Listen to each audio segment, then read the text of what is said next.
चे मुख्यमंत्री अरविंद केजरीवाल यांना की त्यांनी या सभेला संबोधित करावं.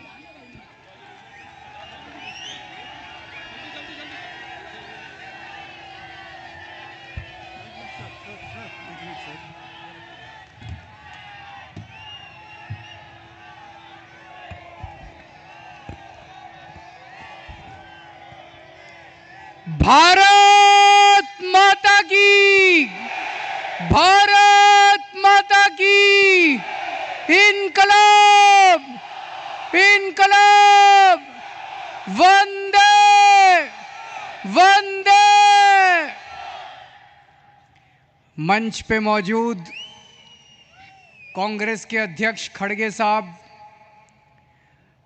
असली शिवसेना के अध्यक्ष उद्धव ठाकरे जी,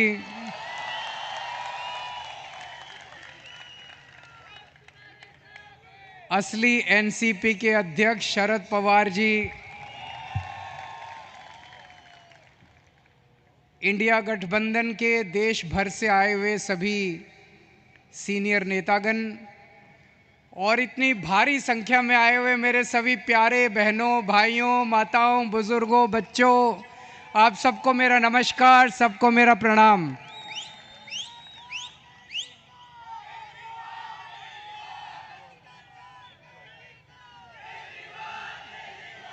दोस्तों, आज आप लोगों के बीच में आके मुझे बहुत अच्छा लग रहा है.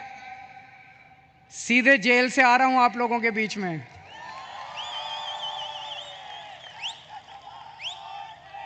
जेल का जवाब, जेल का जवाब. दिल्ली से आया हूं झोली फैला के आपसे भीख मांगने के लिए. मेरे भारत को बचा लो, मेरे देश को बचा लो.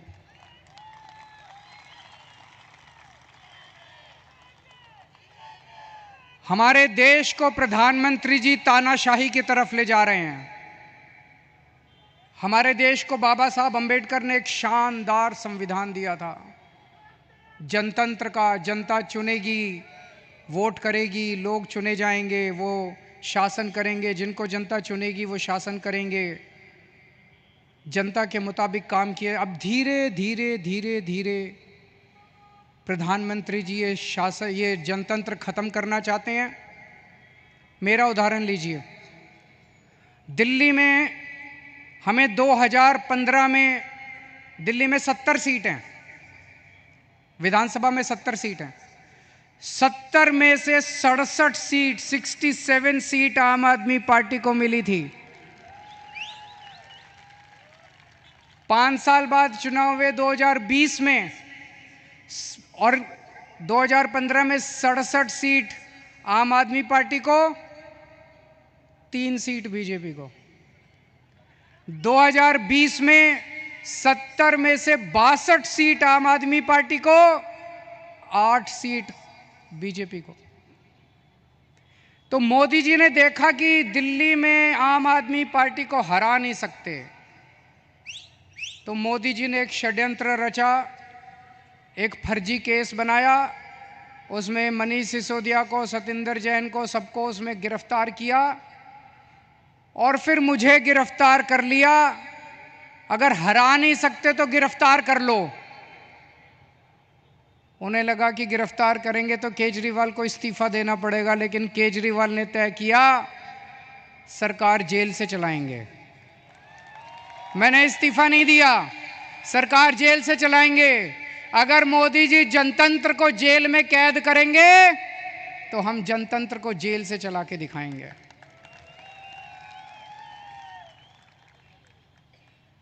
मैं एक बहुत छोटा सा आदमी हूं. हमारी एक छोटी सी पार्टी है, 2 राज्यों में है, पंजाब में, दिल्ली में. मैं सोच रहा था मोदी जी ने मुझे गिरफ्तार क्यों किया.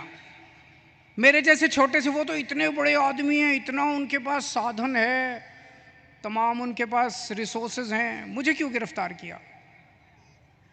मुझे गिरफ्तार किया क्योंकि दिल्ली के गरीब बच्चों के लिए मैंने अच्छी शिक्षा का इंतजाम किया.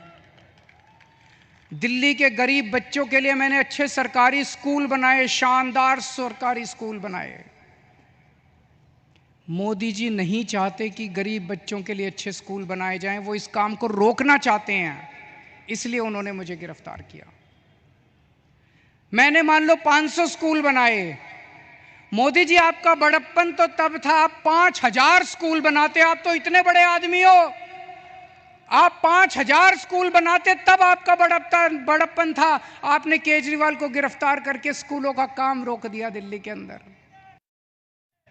मुझे गिरफ्तार इसलिए किया क्योंकि दिल्ली में मैंने इतने सारे मोहल्ला क्लिनिक, गली गली में मोहल्ला क्लिनिक, अस्पताल बनाए शानदार, सबका इलाज मुफ्त कर दिया, दवाइयां, टेस्ट, सब कुछ मुफ्त कर दिया 2.5 करोड़ दिल्ली के लोगों के लिए।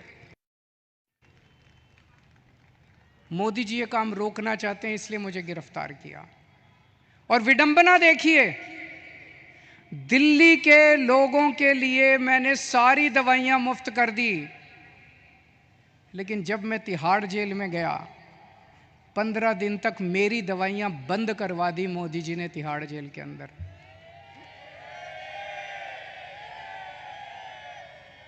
मैं शुगर का मरीज हूं 20 साल से, और 10 साल से इंजेक्शन ले रहा हूं इंसुलिन के। रोज 4 इंजेक्शन लगते हैं मेरे को इंसुलिन के, 52 यूनिट इंसुलिन लेता हूं रोज। लेकिन जब मैं तिहाड़ गया, मोदी जी ने मेरे इंजेक्शन बंद करा दिए। 15 दिन तक मेरी 300 पहुंच गई शुगर, 350 पहुंच गई शुगर। मैं बोलता रहा वहां पे अफसरों को, कर्मचारियों को, मुझे इंसुलिन चाहिए, उन्होंने नहीं दी। बोले ऊपर से आदेश है, इंसुलिन नहीं दे सकते।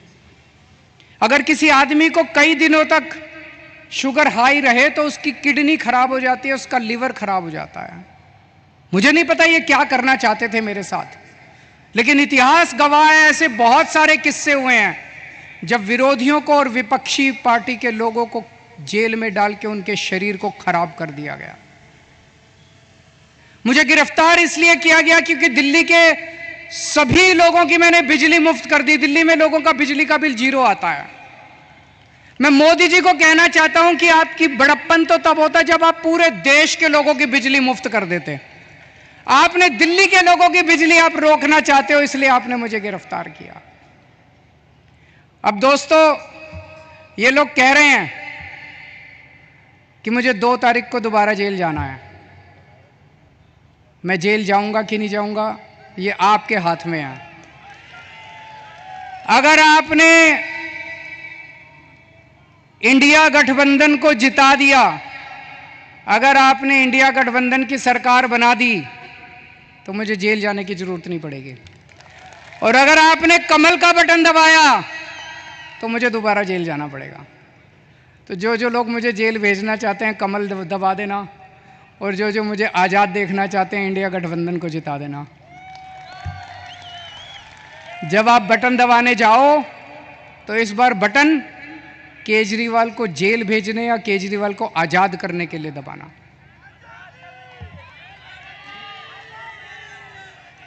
रशिया का नाम सुना है? रशिया, पुतिन ने क्या किया? जितने विपक्षी नेता थे उनको सबको कैद करके जेल में डाल दिया या मरवा दिया, और फिर चुनाव करवाए। 87% वोट मिल गए, 87%। जब विपक्षी नहीं होगा, लड़ने वाले नहीं होंगे, सारे वोट आप ही को मिलेंगे। बांग्लादेश में भी अभी ऐसा हुआ, उसने सारे विपक्षी नेताओं को जेल में डाल दिया और शेख हसीना जीत गई। पाकिस्तान में भी यही हुआ, इमरान खान को जेल में डाल दिया, उसकी पार्टी छीन ली, उसका सिंबल छीन लिया, जीत गए। अब मोदी जी भी हमारे देश को पाकिस्तान और बांग्लादेश बनाना चाहते हैं। इंडिया गठबंधन भारत देश को दुनिया का नंबर 1 देश बनाना चाहता है। मोदी जी भारत को बांग्लादेश और पाकिस्तान बनाना चाहते हैं। तय आपको करना है कि आप भारत को किस तरफ ले जाना चाहते हो, बांग्लादेश और पाकिस्तान की तरफ, या दुनिया का नंबर 1 देश बनाना है। अब यही काम मोदी जी देश में कर रहे हैं, हमारे देश में, कि सारे विपक्ष को खत्म कर दो। उन्होंने मेरे को गिरफ्तार कर लिया, कांग्रेस का अकाउंट फ्रीज कर दिया। चुनाव के 1 महीना पहले उन्होंने कांग्रेस का अकाउंट फ्रीज कर दिया। अब हमारा अकाउंट फ्रीज करने जा रहे हैं। सुप्रीम कोर्ट के अंदर इनके वकील ने बोला है केंद्र की आम आदमी पार्टी का अकाउंट फ्रीज करेंगे। शिवसेना के उन्होंने 2 टुकड़े कर दिए, शिवसेना के 2 टुकड़े कर दिए, एनसीपी के 2 टुकड़े कर दिए, स्टालिन के कई मंत्रियों को गिरफ्तार कर लिया, ममता दीदी के कई मंत्रियों को गिरफ्तार कर लिया। सारे विपक्ष को तहस नहस करने के बाद मोदी जी कहते हैं आओ चुनाव लड़ते हैं। ये तो कायर लोग कहते हैं ऐसे। अरे मोदी जी दम में तो आंख में आंख डाल के छाती चौड़ी करके चुनाव की तरह लड़ो ना। सबके अकाउंट फ्रीज कर दिया, सबको जेल में डाल दिया। इस वक्त मोदी जी एक बड़े खतरनाक मिशन पे काम कर रहे हैं, बहुत खतरनाक मिशन है, आपको पता नहीं अंडरग्राउंड चल रहा है। उस मिशन का नाम है वन नेशन वन लीडर। इस देश में वो चाहते हैं मोदी जी एक ही नेता होना चाहिए। उसके लिए वो 2 लेवल पे काम कर रहे हैं। एक लेवल जितने विपक्ष के नेता हैं एक एक करके सबको जेल में डाल रहे हैं, कईयों को डाल दिया। और अगर वो जीत गए, भगवान ना करे वो जीते, अगर वो जीत गए, मैं आपको चैलेंज करता हूं अगले चुनाव तक ठाकरे साहब भी जेल में होंगे, खड़गे साहब भी जेल में होंगे, राहुल गांधी भी जेल में होंगे, प्रियंका भी जेल में होगी, केजरीवाल तो है ही जेल में, शरद पवार साहब भी जेल में होंगे, ममता जी भी जेल में होंगी, स्टालिन भी जेल में होंगे, पिनराई विजयन भी जेल में होंगे। तो एक उनके लेवल पे काम कर रहे हैं, विपक्ष को सबको जेल में डाल दो, जैसे पुतिन ने, शेख हसीना ने, जैसे पाकिस्तान वालों ने जेल में डाला। और दूसरे लेवल पे उनकी अपनी बीजेपी पार्टी में जितने नेता हैं सबको पैदल कर दिया, सबकी राजनीति खत्म कर दी। देवेंद्र फडणवीस को खत्म कर दिया, उन्होंने शिवराज सिंह चौहान को खत्म कर दिया, वसुंधरा राजे को खत्म कर दिया, डॉक्टर रमन सिंह को खत्म कर दिया, खट्टर साहब को खत्म कर दिया। एक ही बचा है, कौन है? अगला किसका नंबर है? अगला किसका नंबर है? सारा देश जानता है अगला नंबर योगी आदित्यनाथ का है। अगर ये जीत गए तो 2 महीने के अंदर योगी आदित्यनाथ को उत्तर प्रदेश के सीएम पद से हटा देंगे ये लोग। बड़ा खतरनाक, एक ही नेता बचेगा और वो भी बस वही राज करना चाहते हैं। लेकिन एक और चीज है, 2014 में जब मोदी जी प्रधानमंत्री बने थे, उन्होंने एक नियम बनाया बीजेपी के लिए कि जो नेता 75 साल का हो जाएगा बीजेपी में, उसको रिटायर करना पड़ेगा, उसको अपना पद छोड़ना पड़ेगा, उसको टिकट नहीं मिलेगी, और अगर वो किसी पद पे काम कर रहा है तो उसे इस्तीफा देना पड़ेगा। उस रूल के तहत उन्होंने सबसे पहले आडवाणी जी को रिटायर किया, फिर मुरली मनोहर को रिटायर किया, फिर उन्होंने सुमित्रा महाजन को रिटायर किया, फिर उन्होंने यशवंत सिन्हा को रिटायर किया और कई लोगों को रिटायर किया। साल 17 सितंबर को मोदी जी 75 साल के हो रहे हैं।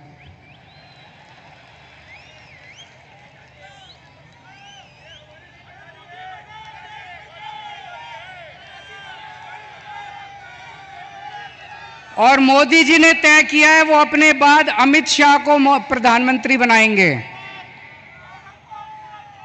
मोदी जी ने तय किया है वो अपने बाद अमित शाह को तो इस बार मोदी जी अपने लिए वोट नहीं मांग रहे, अमित शाह के लिए वोट मांग रहे हैं।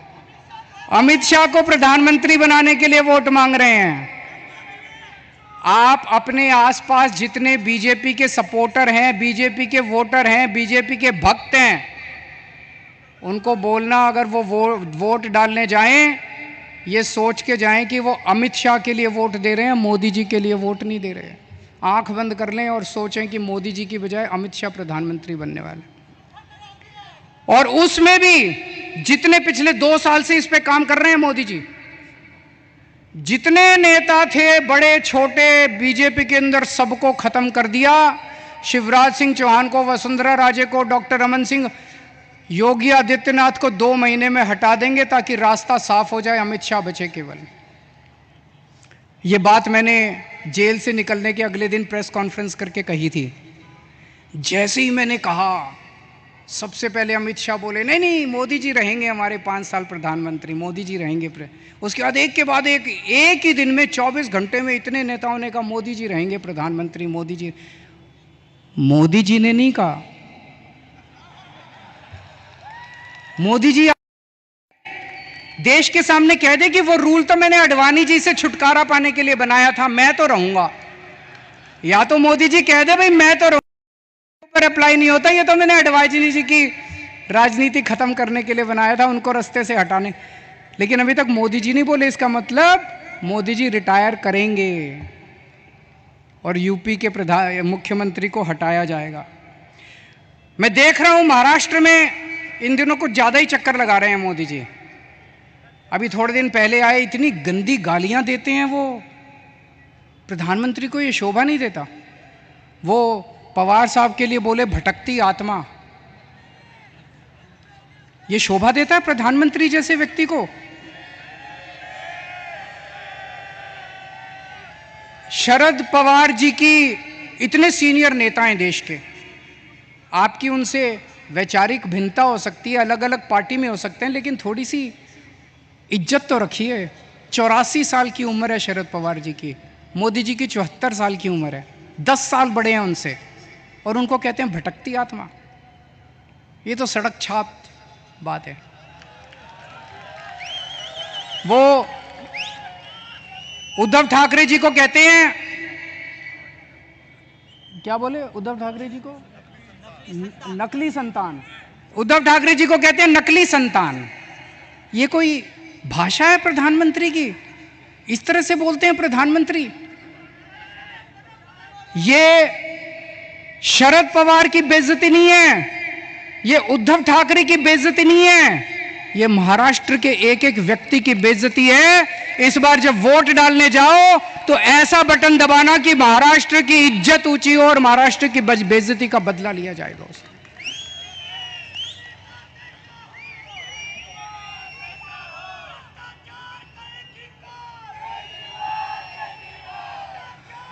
मेरे को इन्होंने 21 दिन की मोहलत दी है सुप्रीम कोर्ट ने। मुझे उम्मीद नहीं थी कि मैं जेल से बाहर आऊंगा इतनी जल्दी, लेकिन बजरंगबली की कृपा है मेरे ऊपर। बजरंगबली की कृपा है। अचानक एक दिन मैं सेल में बैठा था, मेरा 25 नंबर सेल है, जेल नंबर, अब दोबारा जाना है मुझे, आप लोग मुझे चिट्ठी लिख सकते हैं जेल में। Cell number 25, jail number 2, Tihar jail.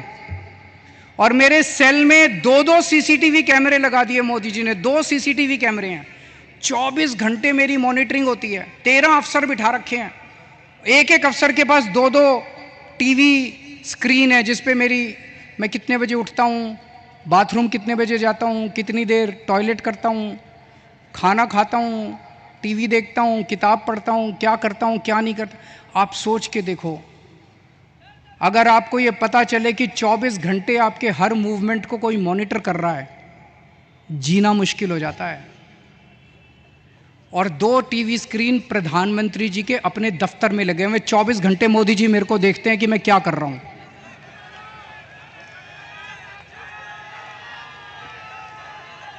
तो एक दिन मैं टीवी देख रहा था, अचानक मुझे पता चला कि सुप्रीम कोर्ट ने मेरे को बेल दे दी।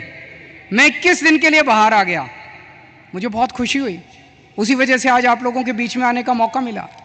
लेकिन मैंने भी ठान लिया है, ये 21 दिन का एक एक सेकंड, एक एक क्षण, एक एक पल मैं देश को बचाने के लिए गुजारूंगा। 24 घंटे काम कर रहा हूं। कल सवेरे लखनऊ गया था, फिर पंजाब गया, आज सवेरे पंजाब में था, आज मैं अभी बॉम्बे आया हूं, अभी भिवंडी गया था, भिवंडी से बॉम्बे आया हूं, अब रात को दिल्ली निकलूंगा। उसके बाद झारखंड जाना है कल या परसों में। पूरे देश में घूम के मेरा एक ही लक्ष्य है, किस तरह से अपनी भारत माता को बचाना है, देश को बचाना है, तानाशाही से बचाना है। दोस्तों, मैं तो आज आपको एक ही चीज बोल के जाऊंगा। जैसा मैंने कहा, अगर इनकी सरकार आ गई तो ये ठाकरे साहब को भी, शरद पवार जी को भी, सबको जेल में डाल देंगे।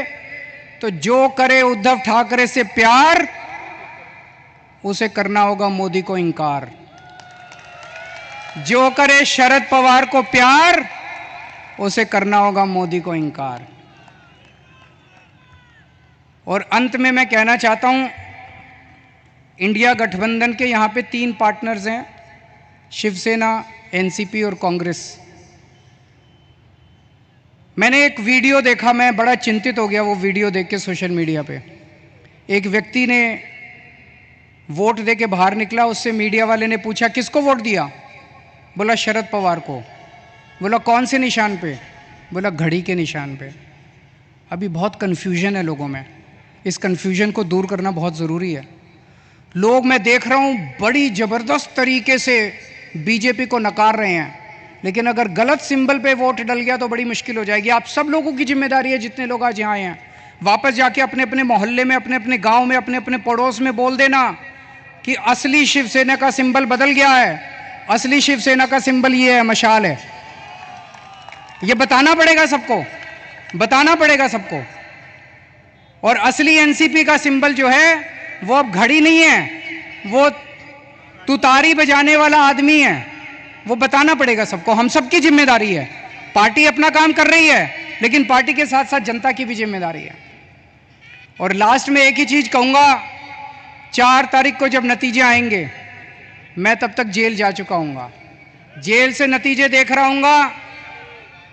पिछली बार 48 में से 42 सीट एनडीए की आई थी, इस बार 48 में से 42 सीट इंडिया गठबंधन की आनी चाहिए। अगर 48 में से 42 सीट इंडिया गठबंधन की आई तो मुझे जेल के अंदर बड़ा सुकून मिलेगा।